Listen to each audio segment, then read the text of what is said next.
سلام به سومین ویدیو از سری ویدیوهای زمانهای کانال انگلیش بلوم در یوتیوب. خوش اومدید. امروز میخوام زمان حال ساده قسمت 3 رو بهتون درس بدم که چیا هستن؟ افعال کمکی هستن. اول من یه نکته در مورد فعل‌های کمکی یا افعال کمکی نوشتم که نکتهش چیه؟ خیلی مهمه. فعل کمکی بعد از فاعل میآید و اگر جمله ای را بخوایم سوالی یا منفی یا سوالی منفی کنیم از افعال کمکی استفاده میکنیم. خب حالا من اومدم این فعل نشانه مثلا گذشته بودنه، مثلا این گذشته اینه. مثال های افعال کمکی رو الان بهتون میگم. چی هستن؟ am، is. من اینا رو یه سریاشو معنیاشو نوشتم، یه سریاشو ننوشتم چون این اصلا معنی خاصی ندارن. تو دیکشنری هم بزنیم معنی خاصی واسهشون نیست. am، is، are، was، were، have، has، had، do، does، did، will، shall، would، should، can، could، may، might، must، ought to، dare، need، used to. خب am is war، am is are، am is are، was were، have as had. یه بار اینا رو من گفتم بهتون قبلا که همه چیزا من شعری بهتون یاد میدم.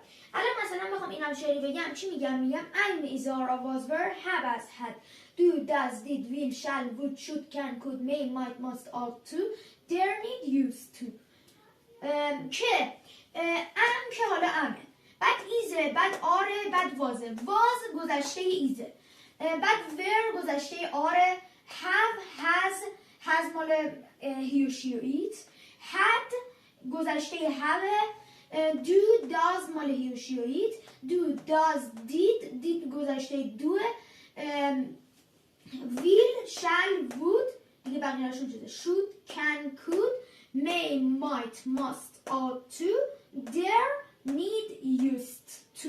یه نکته در مورد تلفظ این، نمیخونیم دیر به معنی جرأت کردن، میخونیم dare. مثلا این یکی چیه؟ need، نیاز داشتن، احتیاج داشتن. used to. dare، need، used to. سابقا. پس اینو ما هیچ وقت ز نمیخونیم، همیشه نه تو این کلمه. اینو چی میخونیم؟ س میخونیم. used to.